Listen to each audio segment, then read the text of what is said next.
பிணமா கொடுத்துருக்காங்க.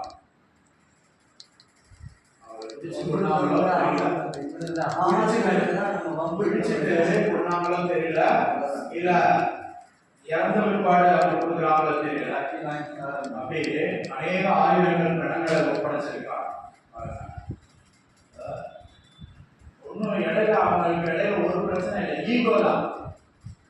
ஒருவருக்கு ஒருவர் கவனம். அவன் கூட சேர்ந்துட்டான், ஐரோப்பாவை கூட சேர்ந்துட்டான், இல்லாம ஐரோப்பா கூட சேர போறான். ஏன் கூட இருக்கிறான், அந்த பக்கம் சேர்ந்துட்டான். இதுதான் பிரச்சனை. இதுக்காக ஒரு யுத்தம் நடத்தணுமா? எத்தனை கட்டடங்கள் முடிந்து நுழைக்கி போனது, எத்தனை ஆயிரங்கள் லட்சங்கள் இந்த பக்கம் அந்த பக்கமும் மறுத்து போனான். அநேக விதவையாயிட்டாங்க, அநேக பிள்ளைகள் அனாதையாயிட்டார்கள். கர்த்தர் நம்மை மட்டும் பாதுகாத்து இருக்கிறார், அரவணைத்து போஷித்து இருக்கிறார். அல்லேலூயா. கர்த்தர் நம்மை நடத்துகிறவர்களுக்காய் ஸ்தோத்திரம் பண்ணுவோம். ஸ்தோத்திரம் ஸ்தோத்திரம் ஸ்தோத்திரம். பல சாட்சிகளுக்காய் ஸ்தோத்திரம் பண்ணுவோம். சாட்சியை கேட்டுக்கொண்ட காரியங்கள் எல்லாம் நிறைவேற்றப்படக்கூடிய ஸ்தோத்திரம் பண்ணுவோம். கர்த்தரை மட்டும் அவருடைய சன்னிதியிலே நிலைநிறுத்தி வைத்திருக்கிறதே அவருக்கு முன்பான சாட்சி தான். கர்த்தருக்கு ஸ்தோத்திரம். ஆனாலும் ஆண்டவரே, மாதத்தில் ஒரு முறையாவது துதிக்கணும், சாட்சி சொல்லணும். சொல்ல கேட்டா அவரவருக்கு செய்த நன்மைகளை, பெற்ற நன்மைகளை சாட்சியாக சொல்லணும். கர்த்தருக்கு ஸ்தோத்திரம். மற்றவங்களுக்கு பிரயோஜனமா சொல்லணும். அதை இழுத்துக்கிட்டு சொல்ற கூடுமானவரை ஒரு 3 நிமிஷத்துல இருந்து 5 நிமிஷத்துக்குள்ள சாட்சி சொன்னா நல்லா இருக்கும். எல்லாரும் சொல்லணும். ஆண்டவர் செய்த நன்மைகளை மறைச்சு வைக்கக்கூடாது. அல்லேலூயா. சபையின் நடுவிலே அதை துதிக்கணும். கர்த்தருக்கு ஸ்தோத்திரம். சரி, ஒரு வசனத்தை வாசிப்போம். நெகேமியா தீர்க்கதரிசன புஸ்தகம் 2ஆம் அதிகாரம் 1 முதல் 3 வசனங்களை வாசிங்க. 604ஆம் பக்கம். அர்த்தசாஷ்டா ராஜாவின் 20ஆம் வருஷம் நிசான் மாதத்திலே திராட்சரசம் ராஜாவுக்கு முன்பாக வைத்திருக்கையில் நான் அதை எடுத்து அவருக்கு கொடுத்தேன். நான் முன் ஒருபோதும் அவர் சமூகத்தில் துக்கமாக இருந்ததில்லை. அப்பொழுது ராஜா என்னை பார்த்து, நீ துக்கமுகமாக இருக்கிறது என்ன? உனக்கு வியாதி இல்லையே, இது மனதின் துக்கமே ஒழிய வேறொன்றும் அல்ல என்றார். அப்பொழுது நான் மிகவும் பயந்து ராஜாவை நோக்கி, ராஜா என்றைக்கும் வாழ்க, என் பிதாக்களின் கல்லறையில் இருக்கும் ஸ்தலமாகிய நகரம் பாழானதும் அதன் வாசல்கள் அக்கினியால் சுட்டரிக்கப்பட்டதுமாய் கிடக்கும்போது நான் துக்கமுகத்தோடு இராதிருப்பது எப்படி என்று.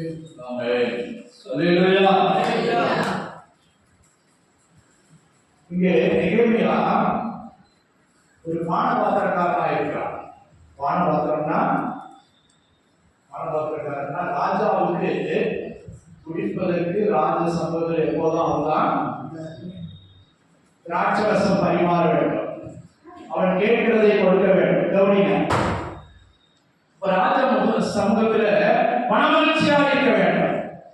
அவன் துக்க முகமா அப்படின்னு செய்யக்கூடாது, சந்தோஷமா இருக்கணும். சிரித்த முகத்தோட அவனுக்கு வேலை செய்யணும். இந்த நெகேமியா யார் என்றால், இஸ்ரவேல் தேசத்துல ஒரு ஆசாரிய வகுப்பை சேர்ந்தவன். கர்த்தருக்கு ஸ்தோத்திரம். லேவி கோத்திரத்தில் வந்த ஆசாரிய வகுப்பை சேர்ந்தவன். அவன் ராஜ சமூகத்திலே நிற்கிறான். அல்லேலூயா. ராஜாவுக்கு பானபாத்திரக்கார், அவன் குடிப்பதற்கு கொடுப்பவன். அல்லேலூயா. அந்த உத்தியோகத்தை அவன் பெற்றிருக்கிறான். முதலமைச்சர் வீட்டில் மாறுபடுறதுனால சொல்ல முடியுதா? ஒரு முதலமைச்சர் வீட்டில் நான் பேப்பர் போடுறேன், நான் போட்ட பேப்பர் தான் அவன் காத்திருந்து வாங்கி வாசிப்பாரு. பின்னாடி நான் டெய்லி முதலமைச்சர் பார்க்குறேன், பார்ப்பேன், பேசுவேன், அப்படி ஒரு பாக்கியம் எனக்கு கிடைச்சிருக்கு. அதுல ஒரு பெருமை. அப்ப இங்க ராஜ சமூகத்தில் நின்று ராஜாவுக்கு எது கொடுக்கிறான்? திராட்சரசம் பானங்கள் குடிப்பதற்கு தேவையான எல்லாவற்றையும் அவன் தான் கொடுக்கணும். அதுக்காக அவனுக்கு ஒரு உத்தியோகம் கொடுக்கப்பட்டிருக்கிறது. கர்த்தருக்கு ஸ்தோத்திரம். ராஜாவுடைய என்ன வேணாலும் சொல்லலாம், பேசலாம், யார் வேணாலும் போட்டு கொடுக்கலாம். இவன் நல்லவன் அவன் கெட்டவன் சொல்லி இவன் நினைச்சா என்ன செய்யலாம், சொல்லலாம். அல்லேலூயா. அதான் இந்த அர்த்தசாஸ்திர ராஜாவுடைய வானவாக்கருக்காரனாய் இந்த நெகேமியா வேலை பார்க்கிறார். இப்போ அவனுக்கு ஒரு துக்கம், முகம் வாடலாய் இருக்கிறது. இவன் பயப்படுறான். ஐயோ, சில நாளாய் துக்கித்து அழுது புலம்பி ஜெபித்து உபவாசம் பண்ணி அவன் சமூகத்தில் இருக்கிறான். அது என்ன துக்கம்? என் தேசம் இப்படி கிடைக்கிறது, எருசலேம் பட்டணம் இப்படி கிடைக்கிறது, என் பிதாக்களுடைய கல்லறை பட்டணமாகிய 1ஆம் அதிகாரத்தில் வாசிங்க 2ஆம் வசனத்திலிருந்து 1ஆம் அதிகாரம். என் சகோதரரில் ஒருவனாகிய ஆனானியும் வேறு சில மனுஷரும் யூதேயாவிலிருந்து வந்தார்கள். அவர்களுக்கு நான் சிறையிருப்பில் மீண்டிருக்கும் யூதரின் செய்தியையும் எருசலேமின் செய்தியையும் விசாரித்தேன். அதற்கு அவர்கள் சிறையிருப்பில் மீண்டிருக்கிறவர்கள் மகா தீங்கையும் நிந்தையையும் அனுபவிக்கிறார்கள். எருசலேமின் அலங்கம் இடிபட்டதும், எருசலேமின் அலங்கம் சுற்றுச்சூழல் அதன் வாசல்கள் அக்னியால் சுட்டரிக்கப்பட்டதுமாய் கிடக்கிறது என்றார். இந்த வார்த்தையை கேட்டபோது நான் அழுது சில நாளாய் துக்கித்து, சில நாளாய் அவன் லீவ் போட்டான், உபவாசித்து மன்றாடி பரலோகத்தின் தேவனை நோக்கி. சரி, போதும். அல்லேலூயா. இதுதான் அவனுக்கு நடந்தது. யாருக்கு? நான் ராஜ சமூகத்தில் இருக்கிறேன். ராஜா குடிக்கிறது நான் குடிக்கிறேன், ராஜா சாப்பிடுறத நான் சாப்பிடுறேன். அவனுக்கு என்ன ஆனாங்க? சிலர் எப்படி நினைக்கிறாங்க, அவங்களுக்கு என்ன ஆனாங்க? என்ன சம்பவத்தால் என்ன? நான் நல்லா இருக்கேன், நான் எங்க இருக்கேன்? அரண்மனையில் இருக்கேன், அரண்மனையில் பாதுகாப்பா இருக்கிறேன், அரண்மனை சம்பளம் கிடைக்குது, ராஜாவுக்கு நான் முகமுகமா பேசக்கூடிய பாக்கியம் கிடைச்சிருக்கு. அல்லேலூயா. அப்படி அவன் இருக்கவில்லை. தன் பிதாக்களின் தேசத்தை குறித்து நினைத்து பார்க்கிறான். சில அதை புரியுதா? அல்லேலூயா. இப்போ எருசலேம் பாழாக்கப்பட்டது. அங்கே இருந்து அடிமைகளால் பிடித்து கொண்டு வரப்பட்ட வாலிபரில் ஒருவன் தான் இவர். அல்லேலூயா. வாலிபரில் ஒருவர். அதுல லேவி கோத்திரத்துல ஆசாரிய வகுப்பை சேர்ந்த இந்த நெகேமியா தேவ சமூகத்தில் உட்கார்ந்து உபவாசித்து சில நாளாய் அழுது துக்கித்து புலம்பி இப்ப திரும்ப வேலைக்கு வரான். வேலைக்கு வரும்போது நீ முன்போல இல்ல. அவன் சொல்றான், உனக்கு வியாதி இல்லைன்னு எனக்கு தெரியும், இது உன் மன துக்கமே அல்லாமல் வேற இல்ல. உன் துக்கம் என்னடா சொல்லு. சொல்லாமல் இருக்க முடியல. கூப்பிடுறான். ராஜா சமூகத்தில் முக வாடா இருந்தா ஒண்ணு வேலையை விட்டு நீக்குவான், இல்லைன்னா வேற ஏதாவது தண்டனை கொடுத்துருவான். போடா. கர்த்தருக்கு ஸ்தோத்திரம். அப்போ அழுது அழுது அழுது துக்கித்து உபவாசித்து உடலாம் இப்போ வித்தியாசமா இருக்கிறது. ராஜாவே கேட்கிறான், இது உனக்கு சரீரத்தில் உள்ள வியாதி அல்ல, மன துக்கமே அல்லாமல் வேற ஒன்று அல்ல. அது என்ன காரணம் என்ற சொல்லு. அப்ப சொல்ல ஆரம்பிக்கும் போது ராஜாத்தையும் பக்கத்துல இருக்காங்க. என்ன சொல்லு? அப்பதான் சொல்றான்.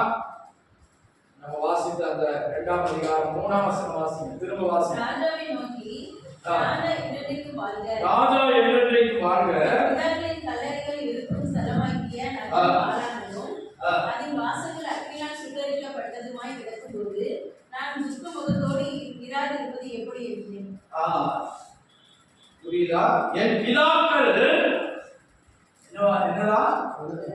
என் பிதாக்களின் கல்லறை இருக்கும் ஸ்தலமாகிய நகரம் பாழாயிருக்கும். ஏன் கல்லறையை நினைச்சு பாக்குறா?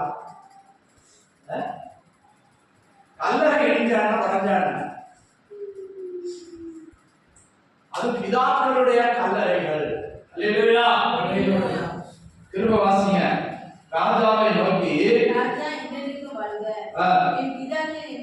கல்லறைகள் இருக்கும் ஸ்தலமாகிய நகரம் பாழானதும் நகரம் பாழானதும் அதின் வாசல்கள் அக்கினியால் அதன் வாசல்கள் அக்கினியினால் சுட்டெரிக்கப்பட்டதும் நான் துக்கமுகத்தோடு இராதிருப்பது மாய் கிடக்கும் போது நான் துக்கமுகமாய் இரண்டு காரியங்கள் ஒன்று பட்டணம் சுட்டெரிக்கப்பட்டது, எங்கள் பிதாக்களுடைய கல்லறைகளும் பாழாய் இடித்து போடப்பட்டது, அல்லாவிட்டால் அது சுட்டெரிக்கப்பட்டிருக்கிறது. பிதாக்களின் கல்லறை, இதுதான் விஷயம். போன வாரத்தில் பார்த்த ராஜாக்கள் எப்படி வாழ்ந்தார்கள், அவருடைய முடிவு எப்படி இருந்தது, அவருடைய அடக்கம் எப்படி இருந்தது, அவர்கள் சென்று சேர்ந்த இடம் எப்படிப்பட்டது என்று பார்த்தோம். அல்லேலூயா. இவன் பிதாக்களின் கல்லறைகளை குறித்து துக்கப்படுகிறார். ராஜ சமூகத்தில் அதை எடுத்து சொல்றார். இப்போ இவனோட கரிசனை உள்ள ஒரு ராஜாவா இருக்க அப்படின்னால அவனுடைய முகம் பாடலா இருக்கிறத குறித்து கேட்கிறான். வேற யாராவது கேட்பாங்களா? அவன் அழுதாங்க, துக்கப்படுறாங்க, எனக்கு என்ன? அது 127 நாடுகளுக்கு ராஜா, சாதாரணமான ஒரு ராஜா இல்ல, பெரிய சம்ஸ்தானம். பாபிலோன் ராஜா என்று சொன்னால் அந்த காலத்துல மிகவும் பிரசித்தி பெற்ற ஒரு தேசமாக இருந்தது. இந்தியா தேசம் முதல் 127 நாடுகளை ஆண்ட தேசம். அந்த ராஜாவுக்கு இவன் மாணவர்களாக இருக்கிறான். அந்த ராஜா இவனை பார்த்து உன் முகம் பாடலாக இருக்கிறது என்ன, நீ துக்கமுகமாக இருக்கிறது என்ன சொல்லு. பாருங்க, அவனுக்கு லீவு கொடுக்குறாங்க. நீ போய் அதை சரி பண்றியா, முடியுமா, நீ போயிட்டு வரையா, அதை கூட கேட்கிறார்கள். அல்லேலூயா, அல்லேலூயா, கர்த்தருக்கு ஸ்தோத்திரம். அவன் தெளிவாய் சொல்லுகிறான். 4-5 வசனம் வாசிக்கும் போது வாசிங்க. அப்பொழுது ராஜா என்னை பார்த்து நீ கேட்கிற காரியம் என்ன, நீ கேட்கிற காரியம் என்ன என்றார். அப்பொழுது நான் பரலோகத்தின் தேவனை நோக்கி ஜெபம் பண்ணி மனசுக்குள்ளே அவன் ஜெபம் பண்ணிட்டு ராஜா கேட்கிறானே சொல்லணுமே. ராஜாவை பார்த்து, ராஜாவுக்கு சித்தமாய் இருந்து அடியேனுக்கு உமது சமூகத்தில் தயை கிடைத்ததானால் என் பிதாக்களின் கல்லறையில் இருக்கும் பட்டணத்தை கட்டும்படி யூதா தேசத்துக்கு நீர் என்னை அனுப்ப வேண்டிக் கொள்கிறேன் என்றான். அல்லேலூயா, அல்லேலூயா. அப்போ திரும்பவும் சொல்றான் பாருங்க, என் பிதாக்களின் என் பிதாக்களின் கல்லறை இருக்கும் தேசம் பட்டணத்தை கட்டும்படி யூதா தேசத்துக்கு நீர் என்னை அனுப்ப வேண்டிக் கொள்ளுங்க. அல்லேலூயா, அல்லேலூயா, அல்லேலூயா. பாருங்க, இன்றைக்கு இருக்கிற ஈராக்கின் வடபகுதி பாபிலோன் தேசம். இந்த தானியலுடைய கல்லறைகளை அங்கே இருக்கலாம். இப்போதான் எவனோ மேல தூக்கு போடுறான். அல்லேலூயா, அல்லேலூயா. அந்த தேசத்தில் இருந்து கொண்டு கேட்கிறான், என் பிதாக்களின் பட்டணத்தை சரி பண்ண, தீக்கிரையாக்கப்பட்ட இடிக்கப்பட்ட என் பிதாக்களின் கல்லறை இருக்கிற தேசத்தை நான் போய் பார்த்து அதை சரி பண்ண எனக்கு ராஜா உத்தரவு கொடுக்க வேண்டும். நீ போய் எவ்வளவு நாளாகும்? சில வருஷங்கள் ஆகும். அதை சரி பண்ணணும், அலங்கத்தை கட்டணும். அலங்கம் சொன்னால் பட்டணத்தை சுற்றிலும் சுவர்கள் கட்ட வேண்டும். அல்லேலூயா, அல்லேலூயா. எருசலேமை சுற்றிலும் பெரிய மதில் இருந்தது. மதில்னா சாதாரண நம்ம முக்காலடி சுவர் இல்ல, முக்காலடி சுவர் கட்டாம பெருசா பேசுவாங்க. முக்காலடி சுவர்னா 2 செங்கல் வச்சு கட்டினால பெருசா பேசுவோம். ஒத்த சுவராப்பா இல்ல, நான் 2 பில்லர் போட்டு கட்டியிருக்கேன். ஆனா இந்த சுவர்ல எப்படி கட்டுவாங்க? மேலே ரதம் ஓடும், ரதங்கள் ஓடும். பட்டணத்தை காவல் செய்கிற காவலாளிகள் குதிரையில போவாங்க, ரதத்துல போவாங்க. அப்படி ஓடக்கூடிய 2 ரதங்கள் கூட ஓடும். இந்த பக்கம் ஒண்ணு, அந்த பக்கம் ஓடக்கூடிய ரதங்கள் ஓடக்கூடிய அளவுக்கு மதுரை கட்டுவாங்க. அந்த மதில் மேல் கோபுரம் இருக்கும். கோபுரம்னா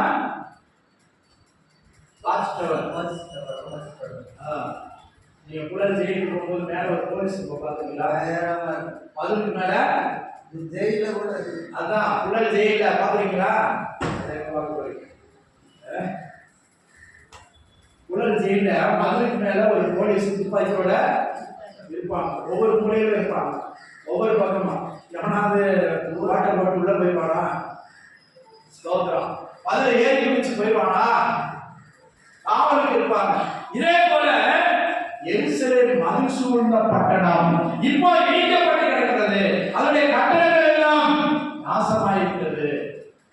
எங்கள் பிதாக்களின் கல்லறை பூமி. அல்லேலூயா.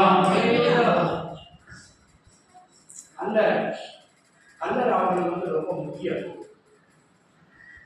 நீங்க கிறிஸ்தவங்க கூட அரசாங்கத்துல கேட்கிறாங்க, எங்களுக்கு கல்லறை வேணும்.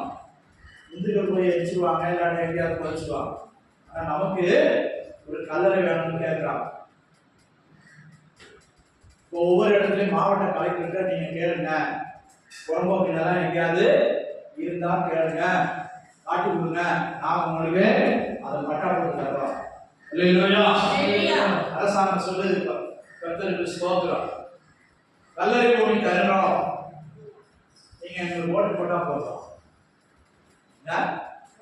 ஓட்டு போட்டா போதும்.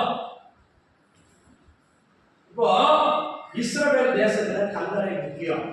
முதல்ல ஆபிரகாம் கல்லறை என்று சொல்லி ஒரு இடத்தை வாங்கினார். ஆதியாகமம் புத்தகத்துல 23ஆம் அதிகாரம் 15ஆம் வசனம் வாசிங்க. ஆதியாகமம் 23 13 வாசிங்க. தேசத்து ஜனங்கள் கேட்க எப்ரோனை நோக்கி, கொடுக்க உமக்கு மனதானால் என் வார்த்தை கேளும், நிலத்தின் விலையை தருகிறேன், என் கையில் அதை வாங்கிக் கொள்ளும், அப்பொழுது என்னிடத்தில் இருக்கிற பிரேதத்தை அவ்விடத்தில் அடக்கம் பண்ணுவேன் என்றார். அதற்கு எப்ரோன் ஆபிரகாமுக்கு விருத்தமாக, என் ஆண்டவனே, நான் சொல்கிறதை கேளும், அந்த நிலம் 400 சேக்கல் நிலை. அந்த சேக்கல் அவன் ஒரு பெரிய பணக்காரன். அவன் பேர் எப்ரோன். அவன்கிட்ட ஆபிரகாம் கேட்கிறான், இந்த இடத்தையும் இந்த குகையையும் அதன் அடங்கல் பூமியை எனக்கு நீ விலைக்குத்தா. யாரு இப்ப இறந்துருக்கா? சாராள் இறந்திருக்கிறான். ஆபிரகாமுடைய மனைவி இறந்திருக்கிறான். அவளை நான் வச்சு கொண்டு இருக்க கூடாது, அடக்கம் பண்ண வேண்டாம். எனக்கு இந்த இடத்தை கல்லறை பூமியாகத்தான். அல்லேலூயா. ஆசியா, எனக்கு உமக்கும் அது எவ்வளவு காரியம்? 400 சேக்கல். ஒரு சேக்கல்னா ஏறக்குறைய 18 கிராம். 400 into 18 சேக்கல் 14 கிராம். 18 கிராம் ஒரு சேக்கல். அல்லேலூயா. 2 பவுன் 8 கிராம்னா ஒரு பவுன், 2 சவரன். அது மாதிரி ஒரு 16 into 4 எவ்வளோப்பா? 52, 36, 70. வெள்ளி தான் கேட்க. சரி,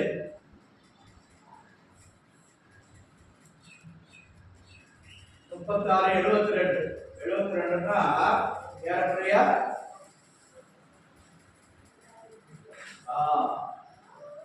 7 கிலோ, 2.5 கிலோ வச்சுங்களேன். 7 கிலோன்னு வச்சுங்க. 7 கிலோ வெள்ளி. இந்த வெள்ளி வந்து எனக்கு வணக்கம் ஒரு அற்ப காரியம், சாதாரண காரியம். நீங்க முதல்ல அடக்கம் பண்ணுங்க. இல்ல அப்படிலாம் வேண்டாம். உடனே தான் வேலைக்காரன் சொல்றான், 400 சேக்கல் வெள்ளி எடுத்துட்டு வர்றாங்க, கொடுக்குறாங்க. அந்த ஊராருக்கு முன்னால கையெழுத்து போட்டு அல்லேலூயா, அல்லேலூயா, அல்லேலூயா. 17ஆம் வசனம் வாசிங்க. இந்த பிரகாரம் மம்ரேக்கு எதிரே மக்பேலாவில் உள்ள எபிரோனுடைய நிலமாகிய அந்த குகை, அதிலுள்ள குகையும் நிலத்தின் எல்லையெங்கும் சூழ்ந்திருக்கிற மரங்களும் அவனுடைய ஊர்வாசலுக்குள் பிரவேசிக்கும் ஏத்தின் புத்திரர் எல்லாரும் அறிய ஆபிரகாமுக்கு சொந்தமாக உறுதிப்படுத்தப்பட்டது. அவனுக்கு சொந்தமா மட்டும் தான் இருக்கான். அது கூட வாங்கல, தனக்கு வீடு வாங்கல, ஆனா கல்லறை முதல்ல வாங்க. இன்னைக்கு பல இடங்கள்ல யாருக்கு எந்த பணத்தை இதுவழியா எடுத்து போகக்கூடாது, இப்படி கொண்டு போகக்கூடாது, எந்த ஊர் வழியா கொண்டு போகக்கூடாது, எங்க தெரு வழியா கொண்டு போகக்கூடாது. பிரச்சனை வருது. பிரச்சனைக்கு எல்லாம் முற்றுப்புள்ளி வைக்கிறதுக்கு ஆபிரகாம் என்ன மனைவியை அடக்கம் பண்ணுவதற்காக அந்த குகை இருக்கிற இடத்துல இடம் அடங்கல் மரம் சூழ்ந்த ஒரு பெரிய நிலம். எத்தனை ஏக்கர் சொல்லப்படல, ஆனா அந்த குகை முழுவதும், குகை இருக்கிற இடம் முழுவதும் அந்த இயற்கை புத்தர் 30 கையெழுத்து போட்டு பத்திரம் முடிக்கிறான் பாருங்க. கிரமமா பத்திரம் முடிக்கிறான். இடம் அடங்கல், அல்லேலூயா, இடம் அடங்கல் எல்லாம் பத்திரம் முடிக்கிறான். கர்த்தருக்கு ஸ்தோத்திரம். பிரியமானவர்களே, எல்லாம் கவனிங்க. முதல்ல கல்லறையை சொந்தமாக்க. இது எந்த இடம்? எந்த தேசம்? கானான் தேசம். அல்லேலூயா. முதல்ல அவன் ஆண்டவர் அழைத்து கொண்டு வர்றாரு. அழைத்து கொண்டு வந்த தேசத்துல இருக்கிறான். மனைவி இறந்து போறான். அல்லேலூயா. ஆபிரகாம் இறப்பதற்கு முன்பாகவே சாராள் இறந்து போறான். சாராளுக்கு எத்தனை வயசு? 127 வயசு. அல்லேலூயா, அல்லேலூயா, அல்லேலூயா. பாருங்க, 90 வயசுல ஈசாக்கு பிறக்கிறான். 127வது வயதுல சாராள் மரிக்கிறார். அங்கே மக்பேலா என்கிற குகையும் அந்த நிலமும் மரங்கள் அடங்கல் பத்திரம் பிடிக்கப்படுகிறது. அல்லேலூயா, அல்லேலூயா. இதைத்தான் இந்த நெகேமியா நினைத்து பார்க்கிறார். என் பூர்வ பிதாக்களாகிய ஆபிரகாமுடைய கல்லறை பூமி அங்கே இடிந்து நொறுக்கப்பட்டு கிடக்கிறது. அல்லேலூயா, அல்லேலூயா. என் தகப்பனார் எங்கள் முற்பிதாவாகிய ஆபிரகாம் சாராள், எசேயாவில் கூட சொல்லப்படுகிறது, உங்களை பெற்ற சாராளையும் ஆபிரகாமையும் இணைத்து பாருங்கள். அல்லேலூயா, அல்லேலூயா. உங்களை பெற்ற சாராளை நோக்கி பாருங்கள். அவன் ஒருவனாய் இருக்கையில் நான் அவனை அழைத்து அவனை ஆசீர்வதித்து அவனை பெருக பண்ணினேன். அல்லேலூயா. எசேயா 51. அப்போ திரும்ப வாசிங்க. 51:2. உங்கள் தகப்பனாகிய ஆபிரகாம், உங்கள் தகப்பனாகிய ஆபிரகாமையும் உங்களை பெற்ற சாராளையும் நோக்கி பாருங்கள். அவன் ஒருவனாய் இருக்கையில் நான் அவனை அழைத்து அவனை ஆசீர்வதித்து ஒருவனாய் இருக்கேன். அல்லேலூயா.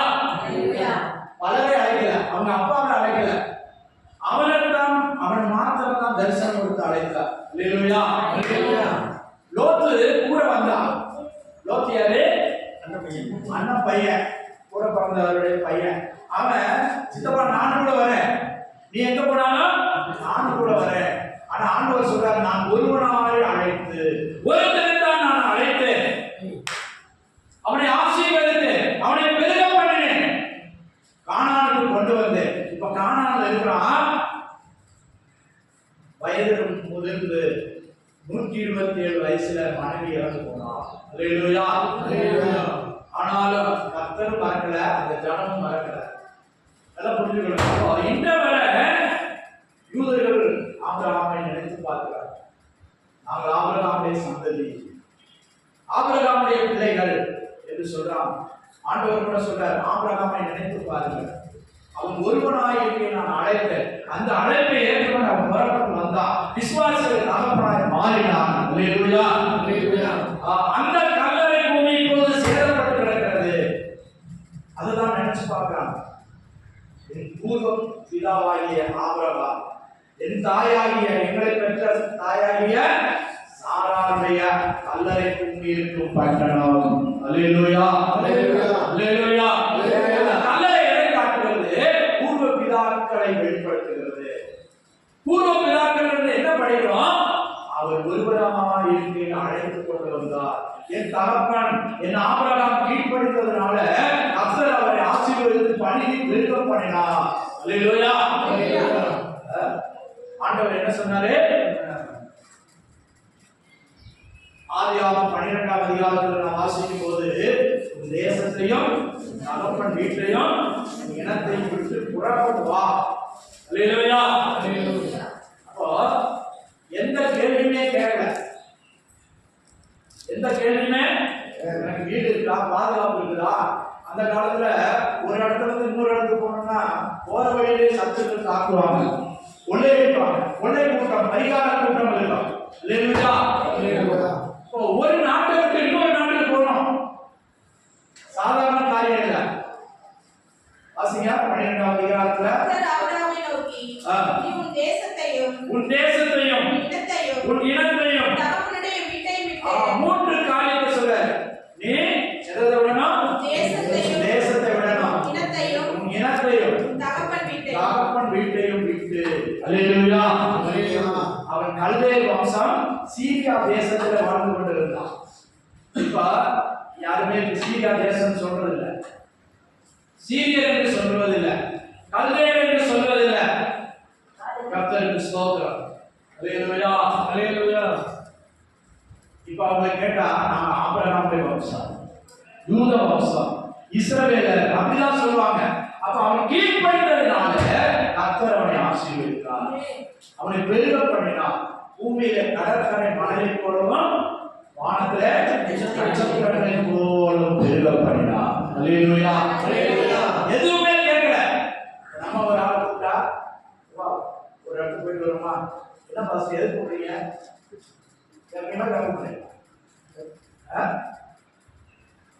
எப்படி போறோம், பெங்களூருப்பா, அப்ப அங்க போனா என்ன தங்குறது, இதெல்லாம் நீங்க கேட்பீங்க. ஆனா ஆபிரகாம் கேட்கவே இல்லை. அவர் மகிமையின் தேவன், என்னை நடத்த வல்லவர் என்று விசுவாசித்தார். அதான் ஆபிரகாம் சொன்ன விசுவாசம். விசுவாசம் விசுவாசிகளுக்கு தான். இந்த கல்லறை எதை காட்டுது?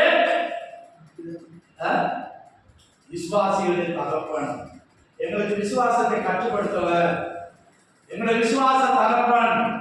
அவர் மூலமா நாங்கள் ஆசீர்வதிக்கப்பட்டிருக்கிறோம். இதைத்தான் காட்டுது. அதே கல்லறையில தான் அது ஒரு பெரிய குகை. நீங்க நினைக்கிற மாதிரி ஒரு சொந்தம் 2 சொந்தம் நினைக்காதீங்க. அது ஏக்கர் கணக்கில் உள்ள பூமி. ஐயா சொன்னாங்க, ஒரு ரூபாய்க்கு ஃபுல் கேட்கலாம். 1 ரூபாய்க்கு அன்னைக்கு 40-50 வருஷத்துக்கு முன்னாடி அன்னைக்கு 1 ரூபாய்க்கு சாப்பிட, அன்னைக்கு போய் சாப்பிட முடியுமா? முடியாது. கர்த்தருக்கு ஸ்தோத்திரம். விவாண்டத்துல ஒரு 20-30 வருஷத்துக்கு முன்னாலேயே ஒரு இன்டர்நேஷனல் ஹோட்டல் வந்திருக்கு. டூரிஸ்ட் வந்து வெளிநாட்டில் இருந்து ஒருத்தர் வந்தப்போ போய் இறங்கி எறா பிரியாணி, அந்த காலத்துல எறா பிரியாணி சாப்பிட்டுட்டு பில்லு கேட்டாங்க. ஒரு 4 பேர் தான், ஒரு 12,000 ரூபாய் போட்டாங்க பில்லு. நான் சொல்றது 35 வருஷத்துக்கு முன்னால. டூரிஸ்ட் ஹோட்டல் எல்லாரும் போய் சாப்பிட முடியாது. அல்லேலூயா, கர்த்தருக்கு ஸ்தோத்திரம். அப்பவே அவ்வளவு பேர் போடுறாங்க. 4 பேர் சாப்பிட்டு பாருங்க. ஒவ்வொரு நாட்களிலும் பணத்துக்கு விலை இருக்கு. அமெரிக்கா டாலருக்கு ஒரு விலை இருக்கு. நம்ம நாட்டு 88 ரூபாய் கொடுத்தாதான் அங்க $1.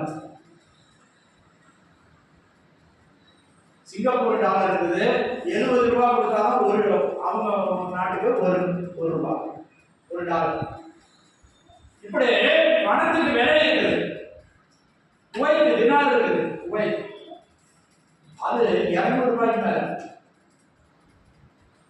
உள்ளதே விலை அதிகமாகுது. இந்தியாவுடைய பண மதிப்புக்கு அந்த அவங்க 1 ரூபாயும் சரி, நம்ம 200 ரூபாயும் சரி, அந்த அளவுக்கு.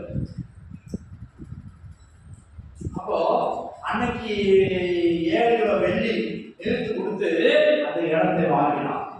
அது ஆபிரகாம் தங்களுக்கு சொந்த கல்லறை பூமியாக பாருங்க, புத்தியாக செய்யறான். சும்மா கிடைக்குத. அவன் என்ன சொல்றான்? அந்த எப்ரோன் என்ன சொல்றான்?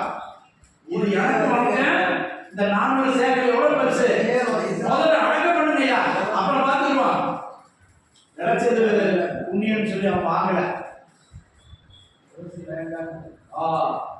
இல்ல, என் மனைவி நான் ஓசி இடத்துல அடக்கம். அல்லேலூயா, கரையை முடிக்கிறான். அங்க உள்ள மூப்பர்கள் எல்லாம் கூப்பிடுறான், ஊர் தலைவர் எல்லாம் கூப்பிடுறான். நான் இந்த நாள்ல இந்த இடத்துல இந்த வீடு, இந்த இடங்கள், மரங்கள், அடங்கள் அப்படி இருந்தாக்கா திடீர்னு வந்து அது தேக்கு நிற்குதுப்பா, அதை மாத்திரம் நான் வெட்டிக்கிறேன். நாளைக்கு வந்து சொல்லுவான் நான் அந்த மரத்தை இதெல்லாம் மரம் தான் ஈட்டி இருக்குது. மற்ற எல்லாம் எது எழுதலையோ அதை வந்து நாளைக்கு கேட்பான். சரி, அப்பா விட்டு கொடுத்துருவான். அடுத்த மகன் அன்னைக்கு எங்க அப்பா தெரியாம உங்களுக்கு கொடுத்துட்டாரு, என்ன எழுதியா கொடுத்தாரு, நீங்க காசா கொடுத்தியா அப்படி கேட்டா என்ன சொல்ல முடியும்? ஏன்னா உங்க கல்லறை காத்துட்டு எலும்புகளை எடுத்துட்டு போங்க அப்படி சொல்லுவான். இல்ல, ஒண்ணுமே பண்ண முடியாது. அல்லேலூயா. அந்நிய தேசத்துல அவன் கிரைய முடியுதான். அதுதான் சொந்த தேசம் மாதிரி சொந்தமாய் தனக்கும் தன் குடும்பத்துக்கும் குடும்பம் கல்லறை. அல்லேலூயா. அல்லேலூயா. கர்த்தருக்கு ஸ்தோத்திரம். கிறிஸ்தவங்களுக்கு கல்லறை ஒரு வேண்டும். என் பிதா இங்கதான் படுத்திருக்கிறார். என் பூர்வ பிதா ஆபிரகாம் விசுவாசத்தின் தகப்பன். ஆபிரகாம்னா என்னது? விசுவாசம். ஆபிரகாம்னா எதை காட்டுது? விசுவாசத்தை காட்டுது. சாதாரண எண்ணம் முதல்ல அடக்கம் பண்றாங்க. அடுத்து 175வது வயதுல ஆபிரகாம் இறங்குறாரு. அதே குகைக்குள்ள தான் அடக்கம் பண்றாங்க. அப்புறம் ஈசாக்க அங்கதான் அடக்கம் பண்றாங்க. அப்ப ஈசாக்கு எதை வெளிப்படுத்துறது? தேவனுக்கு பயன்படுகிறவர். யாக்கோபு என்ன சொல்றான்? அவங்க அப்பாவை பார்த்து பயபக்திக்குரியவா தகப்பனாகி ஈசாக்கு. எப்போதும் அவனை பற்றி பெருசா ஒண்ணு பேசல. ஆனா ஆபிரகாம் காட்டுற 5 வயசு கூட வாழ்ந்தாங்க. 180 வயது வரை வாழ்ந்திருக்கான். அல்லேலூயா. ஈசாக்கு குறித்து சொல்லும்போது யாக்கோபு என்ன சொல்றான்? தகப்பன் பயபக்திக்குரியவர். பயம், தேவ பயம் இருக்குது, பக்தி இருந்தவர். அவர் சாதாரண மனுஷன் அல்ல. ஆபிரகாமுடைய அதே விசுவாசத்தின்படி நடந்தவர். ஆபிரகாம் தன்னை பலியாய் ஒப்புக் கொடுத்த போது தன்னை கீழ்ப்படிந்து செஞ்சாரு. சொல்லுங்க, தன்னை பலியாய் ஒப்புக் கொடுத்தார். 2 பேரும் சேர்ந்தா கல் எடுக்கிறாங்க, விறகு வைக்கிறாங்க, எல்லாம் வச்சுட்டு வாப்பா தம்பி வா, எதுக்குப்பா சும்மா படு படு எதுக்கு? நம்ம பசங்க என்ன செஞ்சிருப்பாங்க? 10 30 வயசு 25 வயசு 30 வயசு. அவனை எரிக்கக்கூடிய கட்டம் முழுவதும் அவன் தலையிலே சுமக்க வச்சு மலை மேல கொண்டு போற. இது ஒரு கணம். இது கணம் இல்ல, உயிரோட இருக்குது. அவனை எரிக்கக்கூடிய மொத்த விறகு அவனையே சுமக்க வச்சு இப்ப அந்த விறகு மேல இவனை படுக்க வைக்கிற. உயிரோட கத்தி எடுக்கிறாரு. அப்பவும் அவன் அமைதியா தான் இருக்கான். நம்ம பிள்ளைங்க இருக்குமா? கூட்டா வருதுங்களா? தன்னையே பலியாக ஒப்புக்கொடுங்க. அதான் தேவனுக்கு பயப்படுகிறவர். யாக்கோபு அறிக்கை எழுதுகிறார், தகப்பன் ஈசாக்கு தேவனுக்கு பயப்படுகிறவர், தேவ பக்தி உள்ளவர். அல்லேலூயா. அந்த கல்லறை எதை வெளிப்படுத்துது? ஆபிரகாம் விசுவாசம். ஈசாக்கு தேவனுக்கு பயப்படுகிற மனுஷன், பக்தியுள்ள மனுஷன்.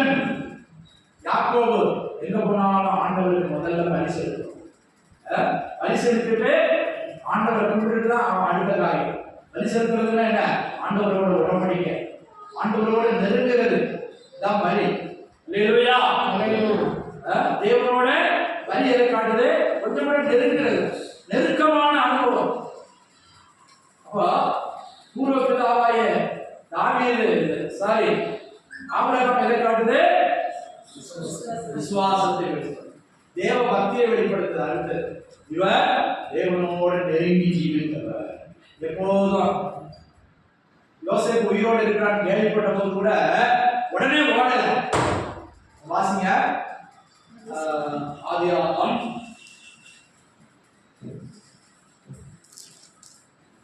35வது வாசிங்க. 45வது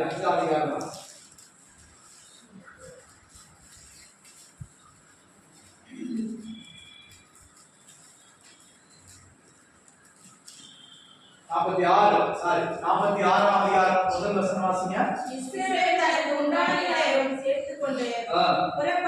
புறப்பட்டு ஏசாவுக்கு போய் தன் தகப்பனாகிய ஈசாக்குடைய தேவனுக்கு பலியிட்டான். தன் தகப்பனாகிய ஈசாக்குடைய தேவனுக்கு பலியிட்டான். இப்ப யோசேப்பு உயிரோடு இருக்கிறான்னு தெரிஞ்சிருச்சு. அவன் எதிர்த்து வர சொல்றான், அப்பா நீ அங்க இருந்த போது வந்து நான் உன்னை பாதுகாக்கிறேன். யாக்கோபுக்கு இப்ப 130 வயசு. வந்துருப்பா, ஆடு மாடுகள் உள்ள குட்டிகள் எல்லாரையும் கூப்பிட்டு வந்துருங்க, நான் உன்னை காப்பாத்துறேன். நான் பெரிய உத்தியோகஸ்தல இருக்கிறேன், ராஜாவுக்கு 2வது இருக்கிறேன். பார்வோனுக்கு தகப்பனாய் ஆண்டவர் என்னை வைத்திருக்கிறார். அல்லேலூயா. உடனே நேர போகல, தன் ஈசாக்கு தன் தகப்பனுடைய தேவனுக்கு எங்க போய் பலியிட்டான்? பெயர்சபாவுக்கு போய் தன் தகப்பனாய் ஈசாக்கு தேவன் காட்சி கொடுத்த இடத்துல, அவர்கள் தங்கி இருந்த இடத்துல போய் பலியிட்டான். முதல்ல பலியிட்டான், ஆண்டவருக்கு பொருத்தனை செலுத்துறான், ஆண்டவருக்கு நன்றி செலுத்துறான். அல்லேலூயா. தேவன் எனக்கு நன்மை செய்தார். என் மகனாய யோசேப்பு மரித்து போனான் என்று இருந்தேன், ஆனா உயிரோடு இருக்கிறான் கேள்விப்பட்டிருக்கிறேன். அவன் அனுப்பின ரதங்கள்லாம் வந்திருக்குது. அல்லேலூயா. அப்பாவா அப்படின்னு சொல்லி இப்ப என்ன தம்பி இருக்கான்? ரதத்தை அனுப்பி இருக்கிறான், தின்பண்டங்களை அனுப்பி இருக்கிறான். அல்லேலூயா. எல்லாம் விளக்குவதற்கு நேரம் இல்லை. பிரியமானவர்களே, பூர்வ பிதாக்களுடைய கல்லறை வந்து அவர்களுக்கு வந்து இன்னைக்கு இருக்குது. இன்னைக்கு அந்த கல்லறை பாதுகாப்பு வைத்திருக்கிறாங்க. காம்பவுண்டு கட்டி அது ஒரு பொருட்காட்சி மாதிரி பாதுகாப்பு வைத்திருக்கிறார். இங்கதான் எங்க தகப்பனார் வளர்ந்துகிறார். அல்லேலூயா.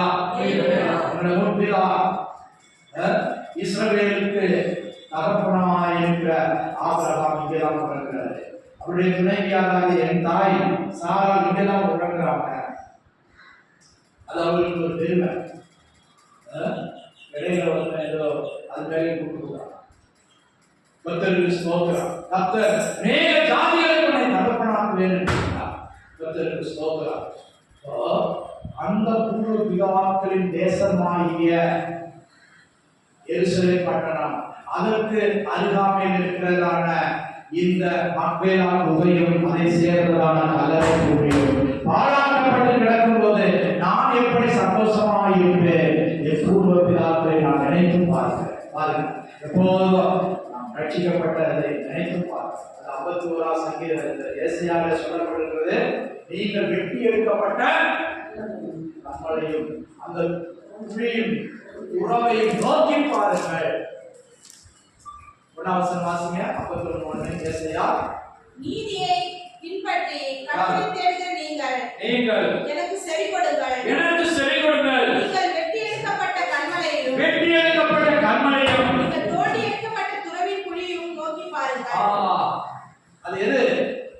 ஆபிரகாமை கர்த்தர் நினைவு கூறுகிறார். நான் அங்கே இருந்து உன்னை உருவாக்கினேன், அங்கே இருந்து உன்னை கண்டெடுத்தேன், அங்கே இருந்து உன்னை தெரிந்தெடுத்தேன்.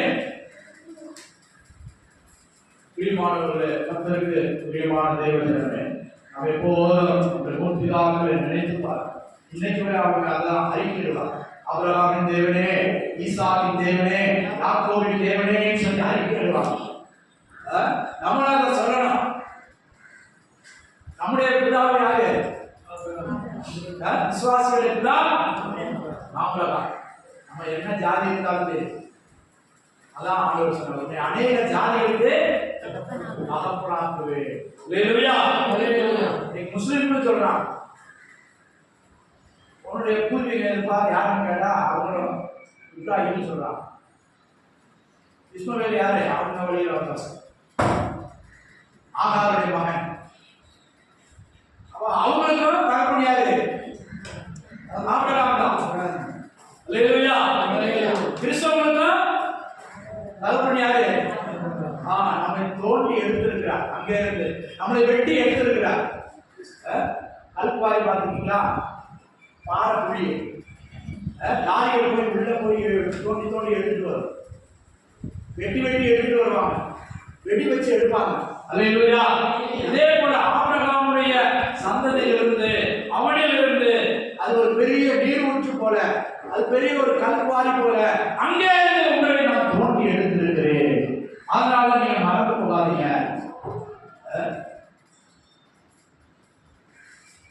ஊர்ல ஒரு கோயில்ல துப்பாக்கி சூடு நடந்துச்சு. அந்த ஊருக்காரங்க கிறிஸ்தவங்க எல்லாரும் ஆளுக்கு முன்னால போய் முழங்கால் நின்றுட்டு ஆபிரகாமின் தெய்வமே, ஈசாக்கின் தெய்வமே, யாக்கோபின் தெய்வமே எங்களை காப்பாற்று காப்பாற்றுதான்.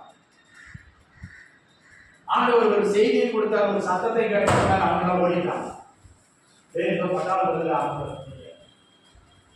அல்லேலூயா அல்லேலூயா. நம்மள சொல்லணும், அறிக்கையிடலாம். எங்கள் முற்பிதாவாகிய ஆபிரகாமுடைய விசுவாசத்தை கடமையான தெய்வமே, தேவ பக்தியால் ஜீவித்த ஈசாக்குடைய பக்திக்கு ஏற்ற பிரதிபலனை கொடுத்தவரே. ஈசாக்க குறித்து சொல்லும்போது வெள்ளிக்கும் பொண்ணுக்கும் சீமானா இருந்தான். கர்த்தர் அவனையும் கூட ஆசீர்வதித்தார், யாக்கோபையும் ஆசீர்வதித்தார். அல்லேலூயா அல்லேலூயா அல்லேலூயா. யாக்கோபுக்கு இந்த உலகத்துல துக்கம் கொண்டாடுறது கூட எவ்வளோ நாள் கொண்டாடினாங்களாம். ஒரு நாள் கொண்டாடினாங்களா? 70 நாள். அல்லேலூயா. 53 வாசிங்க. ஆதியாகமம் 53.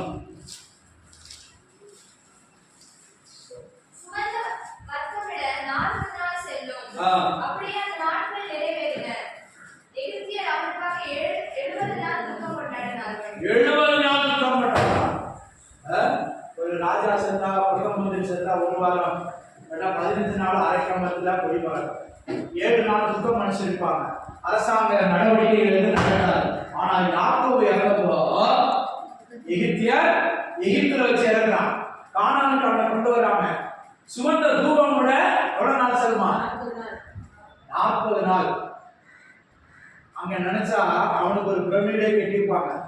ஆனா யாக்கோபு என்ன சொன்னா, இங்க என்ன அடக்கம் பண்ணாத. யாக்கோபு என்ன சொன்னா, எல்லாம் கவனிங்க, இங்க என்ன அடக்கம் பண்ணாத. எகிப்துல அந்த காலத்துல ராஜாக்கள் அடக்கம் பண்ணும்போது பெரிய பிரமிடு பதம் பண்ணி அந்த பாடி, இன்னைக்கு வரை சில பாடிகள் இருக்குது. அவ்வளவு சுகந்த தூபங்களை போட்டு, அதுக்கான பெர்ஃபியூம்ஸ், வாசனை திரவியங்களை போட்டு கெட்டு போகாம பதம் பண்ற ஒரு தத்துவத்தை எகிப்தியர் தான் படிச்சிருக்காங்க. இன்னைக்கு வரை சில ராஜாக்களுடைய உடம்பு செல்லறியாம கெட்டு போகாம இன்னைக்கு வரை வச்சிருக்காங்க. 4000-5000 வருஷங்கள் அதுபோல செய்திருக்கலாம். ஆனா யாக்கோபு என்ன சொல்றான், அவன் மகன் யோசேப்பு பார்வோனுக்கு 2வது மகனா இருக்கான். என் தொடை கீழே கை வச்சு சத்தியம் பண்ண. எதுக்கு சத்தியம் பண்ணனா, என்னை இங்கே அடக்கம் பண்ணாத, இந்த தேசத்தில் அடக்கம் பண்ணாத. என் தகப்பனார் அடுத்து இருக்கிற எங்க அந்த கானான் தேசத்துல அந்த எப்ரோனுடைய கையில வாங்கின மக்களால் உடையதான் நீ கொண்டு போய் அடக்கம் பண்ணணும். அல்லேலூயா. அப்போ எம்பாம் பண்ணுவாங்க. எம்பாம் பண்றதுன்னா கழுத்துல இருந்து உள்ள இருக்கிற எல்லாத்தையும் எடுத்துவாங்க. உள்ள இருக்கிற குடல் அழுக்கெல்லாம் எடுத்துட்டு அங்கே சுகந்த வச்சுருவாங்க. மூடி தைலம். அதை செய்யறதுக்கு 40 நாள் ஆகும். அதை வைத்தியர்கள் செய்வாங்களாம், டாக்டர்ஸ் செஞ்சு அந்த உடம்பு கெட்டு போகாம அப்படியே இருக்கும். அதுக்கப்புறம் 70 நாள் துக்கம் கொண்டாடினாங்க. போற வழியில ஒரு இடத்துல இருந்து மகா துக்கமா அழுதாங்களாம். அந்த தேசத்துக்கெல்லாம் சத்தம் கேட்டுச்சான். சரி, விளக்க நேரம் இல்லாத, நீங்க போய் வீட்டுல வாசி. அப்படி யாக்கோபுக்காக, யாக்கோபின் பிள்ளைகள் 12 பேர், ஒருத்தி தீனாள். அல்லேலூயா. அந்த 12 பேர் தான் 12 கோத்திரங்களாய் மாறினார்கள். அல்லேலூயா அல்லேலூயா. அதுல ஏறக்குறைய யூதா கோத்திரம், பென்யமீன் கோத்திரம் தான் இன்னைக்கு இருக்கு. பாக்கி 10 கோத்திரங்கள் சிதறி தேசங்கள் சிதறி போனார்கள். கர்த்தருக்கு ஸ்தோத்திரம். ஆனாலும் அவர்கள் இன்று வரை தங்களுடைய பிதாக்களுடைய தேசத்தை விட்டுக் கொடுக்கவில்லை. அதுக்காக போராடுறாங்க. என்ன வேலை கொடுத்தாலும் நாங்கள் இந்த தேசத்தை விட்டுக் கொடுக்க மாட்டோம். என்னுடைய ஆபிரகாம், ஈசாக், யாக்கோபு என்பவர்கள் வாழ்ந்த தேசம், மரித்த தேசம், அடக்கம் பண்ணப்பட்ட தேசம், அவர்களுடைய நல்ல நிலைமை, நாங்கள் இதை விட்டுக் கொடுக்க மாட்டோம். 21 முஸ்லிம் நாடுகள் போராட்டம் பண்றாங்க. அவங்க ஒன்று தேசத்துல வரைபடத்துல இல்லாம ஆக்கிரமணம் நினைக்கிறாங்க. ஆனா இதுவரை முடியல. அல்லேலூயா அல்லேலூயா. ஆண்டவர் சொல்றார், நான் வருமானம் இந்த சந்ததி ஒழிந்து போகாது. எவனும் கங்கான அவன் தான் ஒழிந்து போகும். போன வருஷம் இருக்கிறாங்க ஜனாதிபதியா பிரதமராக ரெண்டு நிமிஷம் கொடுங்க. நாங்க இஸ்ரேல வரைபடத்திலிருந்து தொடச்சு மாற்றிடுவோம்னு சொன்னாங்க. அசர்பைசானா எங்கே போயிட்டு திரும்பி வரும்போது அவருடைய ஹெலிகாப்டர் மலை மேல மோதி உடலே அடையாளம் தெரியாம போச்சு. அவன் தான் சவால் விட்டான், இஸ்ரேல 2 நிமிஷத்துல அடையாளத்துல மாற்றிடுவேன்னு சொன்னான். சொல்லிட்டு 1 மாசம் கூட ஆகல, அவன் அட்ரஸ் எல்லாம் போயிட்டான். அல்லேலூயா. அவன் யூதனானால் நீ அவனை ஜெயிப்பது கடினம். அல்லேலூயா. அவன் யூதனானால் ஆமானுடைய மனைவி சொல்றான், அவனுடைய நண்பர்கள் சொல்றாங்க, அவன் யூதனானால் நீர் அவனை ஜெயிப்பது அல்லேலூயா. அப்ப ஆவிக்கு யூதர்களாய் நம்மை பிசாசு விழுங்க பார்ப்பான், ஆனால் கர்த்தரோ நமக்கு துணையாக இருக்கிறார். அல்லேலூயா. நம்முடைய பிதாக்களை பாதுகாத்த தேவன், நம்முடைய முன்னோடிகளை பாதுகாத்த தேவன். இது ரத்தத்திலே உருவான மாற்றம், தீயிலே உடைத்த செடி, இது வெயில வாடாத, தீயில முளைச்சது தீயில முளைச்சது வெயில வாடாது. தீயில முளைச்சு வந்ததா வெயில எப்படி வாடும்? கர்த்தருக்கு ஸ்தோத்திரம். அல்லேலூயா. இன்றைக்கு அவருடைய கட்டளைகள் நினைவு சின்னமாய், நம்முடைய இயேசுவாவுடைய கட்டளை நினைவு சின்னமாய் இருக்கிறது. நான் இங்கே இல்லை என்று அறிக்கையிட்டுக் கொண்டிருக்கிறது. அல்லேலூயா. அப்படியாக அவர்கள் முன்பிதாக்களுடைய கல்லறை நமக்கு எண்ணத்தில் பாடம் கொண்டிருக்கிறது. விசுவாச வீரன் ஆபிரகாம், விசுவாச வீரன். ஈசாக்கு தேவனுக்கு பயப்படுகிறவர். நான் எங்கு சென்றாலும் என் தேவனோடு பொருத்தனை செய்துதான், பலியிட்டுதான், அவரோடு உடன்படிக்கை பண்ணிதான் நான் எந்த காரியத்தை செய்வேன் என்று யாக்கோபுடைய கல்லறை வெளிப்பட்டுக் கொண்டிருக்கிறது. அல்லேலூயா. முன்பிதாக்களை நினைத்து பார்ப்போம், அவருடைய விசுவாசத்தை நாம் பின்தொடர்வோம், அவருடைய தேவ பக்தியை நாம் பின்தொடர்வோம், அவர்கள் ஆராதித்ததோடு நாம் ஆராதிப்போம், கர்த்தரோடு உடன்படிக்கை பண்ணுவோம், கர்த்தருக்காக உறுதியாக இருப்போம், வைராக்கியம் உள்ளவர்களாய் இந்த கடைசி நாட்களில் ஜீவிப்போம். கர்த்தர் நமக்கு உதவி செய்வார். அல்லேலூயா. அல்லேலூயா. கர்த்தருக்கு அல்லேலூயா. ஆபிரகாமை தனியே வணங்கினார், அவனை சத்துருக்கள் ஒப்புக்கொள்ளவில்லை, அவனை ஆசீர்வதித்தார், அவனை பழுக பண்ணினார், பெருக பண்ணினார், 100 வயதில் ஒரு குமாரனை தந்தார். கர்த்தர் அவனை கைவிடவே இல்லை, கர்த்தர் அவனை ஆசீர்வதித்தார். ஹalleluya, ஹalleluya, ஹalleluya, ஹalleluya. கர்த்தர் இன்னும் நல்லவராக இருக்கிறார், இன்னும் நல்லவராக இருக்கிறார், இன்னும் நல்லவராக இருக்கிறார், போதுமானவராக இருக்கிறார். ஹalleluya. சோத்ரா சோத்ரா சோத்ரா. ஹalleluya. ஹalleluya. ஹalleluya. தேவகாரத்தை ஒப்புக்கொடு. மகிமையின் ராஜா மகிமையவே வருகிற நீரும் இது. மகிமையின் ராஜா மகிமையவே வருகிற நீரும் இது.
ஸ்தோத்திரம் ஸ்தோத்திரம் ஸ்தோத்திரம் ஸ்தோத்திரம் ஸ்தோத்திரம் ஸ்தோத்திரம் நல்ல சாட்சிகளுக்காய் ஸ்தோத்திரம் பண்ணுவோம்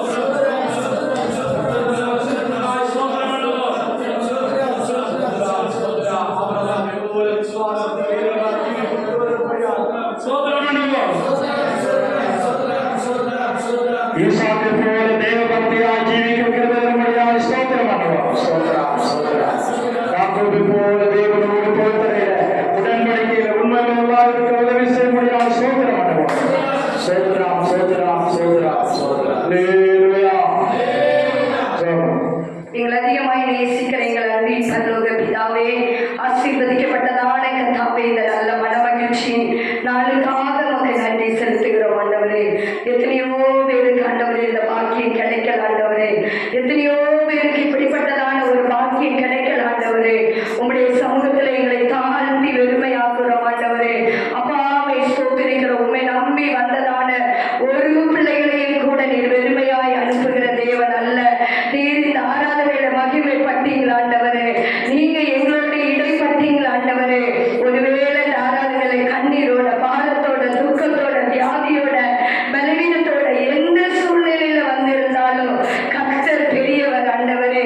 அன்றைக்கு கர்த்தாவே நெகேமியா துக்க முகத்தோட கர்த்தாவே அழுது புலம்பி உபவாசித்து கண்ணீரோட ஆண்டவரே தேவ சமூகத்திலே என்னுடைய முற்பிதாக்களின் கல்லறை ஆண்டவரே அக்கினியால் சுட்டெரிக்கப்பட்டிருக்கிறதே, விழுந்து கிடக்கிறதே அலங்கம் என்று சொல்லி பாலாய் போன அந்த ஸ்தலத்தை குறித்து அவன் அழுது புலம்பிக் கொண்டிருக்கும் பொழுது ராஜாவின் கண்களிலே அந்த நெகேமியாவுக்கு தயவு கிடைக்க பண்ணினீர்கள் ஆண்டவரே. அப்பாவை ஸ்தோத்திரிக்கிறோம் ஐயா. தகப்பனே உடைய சமூகத்திலே அழுது துக்கித்து பல நாட்களாய் கண்ணீரோட இந்த காரியம் நடக்கலையே, இந்த காரியத்தை செய்ய முடியலையே, ஐயோ என்னால் இதை பண்ண முடியலையே என்று சொல்லி தூக்கத்தோடு அழுது புலம்பி வந்திருக்கலாம். அன்னைக்கு நெகேமியாவுக்கு ராஜாவின் கண்களிலே தயவு கிடைத்ததானால் இன்றைக்கு கர்த்தருடைய கண்களிலே எங்களுக்கு தயவு கிடைக்க பண்ணுவீராக, பண்ணுவீராக, நீங்க பண்ணுவீராக கர்த்தாவே. இது உங்களால கூடாத காரியம் ஒன்றுமில்லை. அன்றைக்கு ஆபிரகாமின் தேவன், ஈசாக்கின் தேவன், யாக்கோபின் தேவன் அவர்கள் ஆண்டவரே கல்லறைக்காக அழுது புலம்பினது போல இன்றைக்கு எங்களை சுற்றிலும் எத்தனையோ சனம் ஆண்டவரே அக்கினிக்கு இரையாக்கப்பட்டு எத்தனையோ சனம் பாழாக்கப்பட்டு ஆண்டவரே கிடக்கிறதை நாங்கள் பார்க்கிறோமே. எங்கள் உள்ளம் ஆண்டவரே அந்த நெகேமியாவின் உள்ளம் போல ஆண்டவரே அழட்டும், புலம்பட்டும், உபவாசிக்கட்டும், கண்ணீர் விடட்டும். என் தேசத்துக்காக, என் தேசத்துக்காக அழுகிறவர்களாக எங்களை மாற்றுங்க ஆண்டவரே. என் தேசம் பாழாய்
இயேசு கிறிஸ்துவின் கிருபையும் பிதாவாகிய தேவனுடைய அன்பும் பரிசுத்த ஆவியானவருடைய அன்யோன்ய ஐக்கியம் பாதுகாவலும் நம் அனைவரோடும் சகல பரிசுத்தவான்களோடும் கர்த்தருடைய வருகை மட்டும் இப்பொழுது எப்பொழுது